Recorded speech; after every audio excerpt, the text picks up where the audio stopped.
नमस्कार, वंदे मातरम। मैं हूं श्यामगिरी। आप देख रहे हैं हमारा चैनल मुद्दा भारत का यानी मुद्दा आपका। मुद्दा है महाराष्ट्र से राजनीति से जुड़ी खबरों का।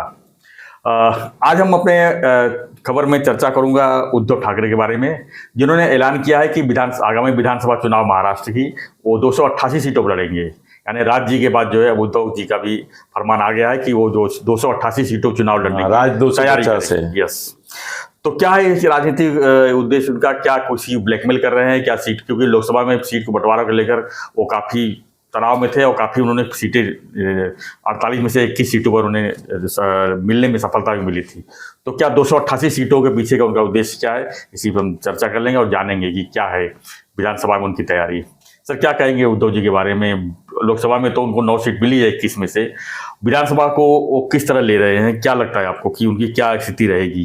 सर, 9 जगह पे इतना भारी काम नहीं था जी। जहां जहां मुसलमान हैं वो मुसलमानों के मसीहा हैं उद्धव ठाकरे आज जी।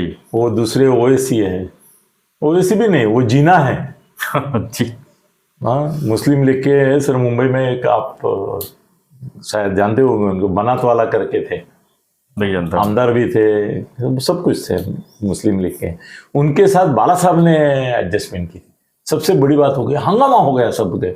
महापालिका में मुंबई के हिंदुत्व की बात उतनी चला नहीं रहे थे उस समय, मगर वो हिंदूवादी थे। फिर भी उन्होंने मुस्लिम लीग के बनात वाला से एडजस्टमेंट करके सीट एडजस्टमेंट किया। बहुत चर्चा हुई थी जी। तो ये परसों मुझे किसी ने बोला कि अनिल जी, आप बोलते कि ये हिंदुत्व को छोड़ रहे हैं वगैरह वगैरह। तो वो बोले, वो आपका जो आरोप है वो एक जगह रखो, मगर आप ये कभी तो लोगों को बताओ कि आप जानते हैं, और आपने इसका जिक्र करना चाहिए कि ये जो बनात वाला था मुस्लिम लीग का जो ऑफिशियली मुस्लिम लोगों की पार्टी थी, उसके साथ बाला साहब ठाकरे ने एडजस्टमेंट किया था। क्या बात है? सीट एडजस्टमेंट कब की बात है? ये 70 के पहले की होगी। उस समय उसका चलता था। सर, उसमें शिवसेना तो तुम इतनी सी रही होगी? नहीं, इतनी सी वगैरह नहीं, इतनी ही थी, हो गई थी। हाँ, बड़ी थी। मगर क्या है ना कि बाला साहब ने जिसको छुआ नहीं, ऐसा कोई राजकीय पक्ष नहीं। सबके साथ वो है, सबका साथ हमारा विकास। ये बाला साहब से लेके शिवसेना की पॉलिसी रही, सबका साथ हमारा विकास जी। तो सर कैसे है ना, तो वो बोले कि मुसलमानों के साथ, बनात वाला के साथ जिन्होंने ये किया, उनको असल में वो बोले कि, मतलब मेरे मित्र बोल रहे थे कि ओवैसी से उनको टाका भिड़ाना चाहिए, जैसे प्रकाश अंबेडकर ने लास्ट इलेक्शन में किया था। तो वो बोले उससे ज्यादा मजबूत ये अगर कोई युति होती है या ये होता है, तो ओवैसी और उद्धव ठाकरे अगर एक साथ आ गए तो कम से कम 200 सीटें आ सकती हैं। जहां जहां मुसलमान होगा वहां पे इनकी सीट आएगी। अभी 200 मतदार संघ में मुसलमान इतने नहीं है, मगर महाराष्ट्र में ऐसे मुझे किसी ने बताया कि 40 मतदार संघ है जहां पे मुसलमान इन्फ्लुएंस करते हैं। तो इनकी 40 सीटें तो पक्की हो गई। अगर ओवैसी आ गया तो और 50 आ गई, 50 तक पहुंच गए। अभी ये 288 की बात जो कर रहे हैं वो इसलिए कर रहे हैं कि कम से कम उनको 100-125 सीटें मिले। एक है ना, उद्धव का स्वभाव है, वो एक बार उसने ही बोला था कि हम तोप मांगते हैं तो बंदूक मिलती है। ये तोप मांगे, ये अभी तो 288 की। और ये ब्लैकमेलिंग है ना अपने लोगों को। कांग्रेस को भी ब्लैकमेल कर रहा है। कांग्रेस देखो, मैं 288, कांग्रेस तो मानने वाली नहीं है इस बार। नहीं, कांग्रेस वाले तो अभी घोड़े पे बैठे हैं। अभी बोलेंगे आधे में मेरे लोग, आधे घोड़े पे बैठे हैं। वो शरद पवार भी, उनके लोग भी वैसे ही बोलेंगे। ये सब मिलके इनका ये भी जमना मुश्किल है। अब तो और मुश्किल है। और 288 सब बोलेंगे। सर, अभी ये इलेक्शन में भी नहीं जमा उनका, आपस में लड़ रहे हैं। ये जो अभी विधान परिषद के चल रहे हैं उसमें भी आपस में उनका जम नहीं रहा है। 26 तारीख को होना है। हाँ, तो सर कैसे ना 288 वो बोले हैं, तो मैं उनको चैलेंज देता हूँ, वो कम से कम 88 सीटें जीत के दिखाएं। 288 में से 288 में से 88 सीटें अगर उन्होंने जीती तो हर एक सीट के पीछे 1000 करके 88,000 रुपए मैं संजय को दे दूंगा। सर, अभी तक 88 सीट मेरे ख्याल से शिवसेना नहीं पाई है ना? नहीं पाई। बीजेपी के साथ भी रह के नहीं पाई। नहीं, 78 तक गई है। 78 तक गई। नहीं, कैसे है ना, वो ब्लैकमेल कर रहे हैं। मैं 288 लड़ूंगा, फिर बोलेंगे फिर 150 सीट मेरे को दो, इतना ही बोलना है उनको। उसके लिए ब्लैकमेलिंग चल रहा है और उद्धव ब्लैकमेलिंग में नंबर 1 है। वो इनके ऊपर आरोप करता है मगर वो सबको अपने लोगों को। सर आपको एक कहानी बताता हूँ, बहुत खतरनाक कहानी बताता हूँ। क्या होता है ना, हमारे शिवसैनिक जो है ना वो इनोसेंट रहते हैं बेचारे, मराठी में भाबड़े म्हणतो। वो क्या करते हैं ना कि उद्धव को, ये बाला साहब के समय भी होता था, बाला साहब के साथ में था तो मैं देखता था कि ये बाला साहब से उद्धव तक का परंपरा है। ये क्या होता है ना, लोग शिवसैनिक है ना वो अपने पर्सनल समस्या भी लिखते हैं, अपनी बीबी से जमता नहीं है से लिख के कुछ भी लिखते हैं। राजकीय दूसरे एक दूसरे के खिलाफ भी कुछ ना कुछ रिपोर्टिंग करते हैं, ये नेता ऐसा है, ये नेता कहीं इसके साथ लफड़ा है, ये वो सब लिखते थे और खुद का भी कमिटमेंट करते थे कि भाई मेरा भी प्रॉब्लम हो गया है, अभी मेरी दो मित्ररानी है, ये है, वो भी लिखते थे। हाँ सर, बाला साहब कभी भी ऐसे लेटर जो आते थे ना जिसमें आत्मकथन में लफड़ा लिखा है, कुछ पैसे का लफड़ा भी लोग बोलते थे कि गलती से मेरा ये हुआ है वो हुआ है, या किसी का पैसा है, उसके बारे में भी सब व्यवहार भी बताते थे कि मेरा इसे आना है तो जिससे पास के आना है तो मदद करो। तो क्या ये स्पीड पोस्ट से जाता था चिट्ठियाँ? नहीं, चिट्ठी पोस्ट से जाती थी। वही स्पीड पोस्ट, सादा पोस्ट, स्पीड अच्छा। पोस्ट उस समय स्पीड पोस्ट था ही नहीं था, सादे पोस्ट से भेजते थे, कार्ड पे भी भेजते थे, वो भी क्या बोले। तो सर बाला साहब है ना, वो राज्य करके था उनके पास, तो वो राज्य को बोलते, एक अलग सा बॉक्स था उनके पास जो ऐसे ही शिकायतें करते थे या आत्मकथन करते थे, वो रख देते थे।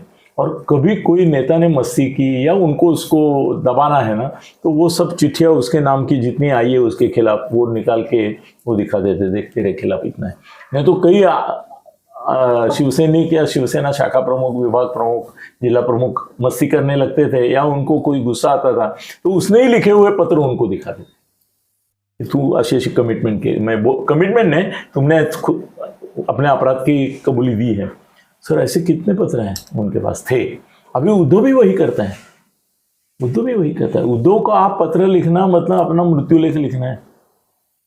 उद्धव भी सब पत्र संभाल के रखता है, लेटर्स, मतलब टेक्स्ट प्राइवेट नहीं, प्राइवेट लेटर ही ओरिजिनल रख देता है। अभी कंप्यूटर में भी उसका ये करता होगा, स्कैनिंग करके रख देता होगा।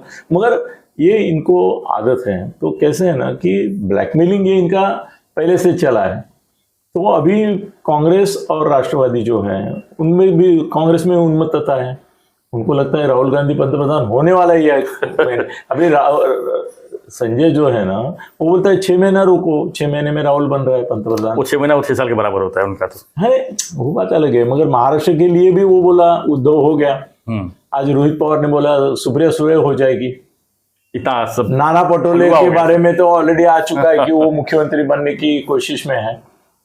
सर कैसे है ना कि इसमें सब 288 सीटें मायना रखती नहीं है।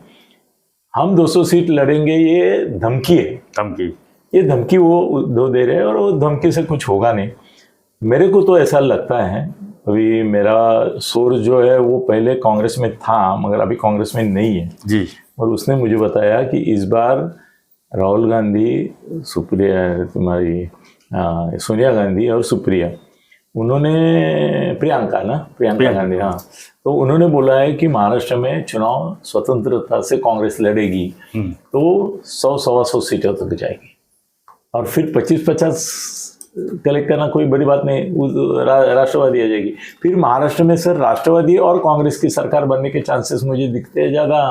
99 वाली, हाँ 99 वाली, वो दोनों मिलके सरकार बनाएंगे। फिर ये बाजू में ये बीजेपी में आ जाएंगे, खोड़ा बीजेपी में आएंगे कि नहीं वो अभी की बात नहीं है, वो पहले भी जा सकते हैं जी, बाद में भी जा सकते हैं, पहले भी जा सकते हैं। मगर सर अभी शरद पवार और इनकी चाल चल रही है कि कांग्रेस और राष्ट्रवादी की जैसे पहली थी, उनको सर कैसे है ना, इनको अजीत दादा नहीं चाहिए, उनको उद्धव नहीं चाहिए, ऐसी भी हालत है। महाआघाड़ी वालों को उद्धव नहीं चाहिए अभी, हाँ बिल्कुल नहीं चाहिए, क्योंकि ज़्यादा क्लेम करता है वो इसके लिए। तो अभी सरकार आएगी ना तो कांग्रेस और राष्ट्रवादी की आएगी, उसमें उद्धव को स्थान भी नहीं रहेगा। ये उसको मालूम होने के कारण भी ये बोल सकता है जी, मैं 288 लड़ूंगा तो कम से कम 88 तो आएगी, आया ऐसा तो सोच के, हाँ आया तो। और देखो मुसलमानों के साथ यह है शिवसेना बात है, मगर दलित कांग्रेस के साथ है। इसके साथ नहीं है, क्योंकि दलितों का विरोध बाला साहब ने जितना किया, अभद्र भाषा में किया, वैसा किसी ने नहीं किया। सर, मराठवाड़ा में जितने भी दंगे हुए दलित और दूसरे लोगों के, वो सब दंगों में शिवसैनिक शामिल थे। दलितों के खिलाफ, दलितों के घर जलाने में भी आगे थे। डॉक्टर बाबा साहेब अम्बेडकर विद्यापीठ को नामकरण करने के खिलाफ भी कौन थे? शिवसैनिक ही थे। बाला साहब ने जिंदगी भर नफरत की मुसलमानों से और दलितों से। ये अभी टेम्पररी कर रहा है, मगर कांग्रेस दलितों की रखवाली है, ये बात सही है।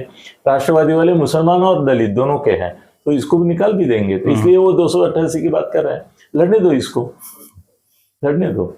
मेरा अंदाज ऐसा है कि 288 सीटें लड़ी तो 88 के बाद छोड़ो, ये 50 तक जा सकता है।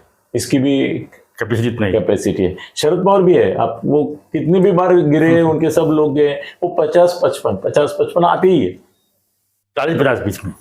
हाँ, तो कांग्रेस का भी थोड़ा ज्यादा रहेगा शेयर इस बार। कांग्रेस अभी लार्जेस्ट सिंगल पार्टी जो रहेगी महाराष्ट्र में, वो कांग्रेस रहेगी, बीजेपी नहीं रहेगी। नहीं, मगर वो अलग करेंगे उसके बारे में। मगर ये इसकी ब्लैकमेलिंग है उद्धव की, बाकी कुछ। चलो, धन्यवाद सर इस जानकारी के लिए। तो आपको क्या लगता है जो हमने चर्चा की इसके बारे में? आप भी प्रतिक्रिया दीजिए और बने रहिए हमारे साथ, देखते रहिए ऐसी खबरों के लिए। मुद्दा भारत का चैनल को लाइक, शेयर और सब्सक्राइब जरूर करें। धन्यवाद। धन्यवाद सर। जय हिंद, जय महाराष्ट्र, जय श्री राम।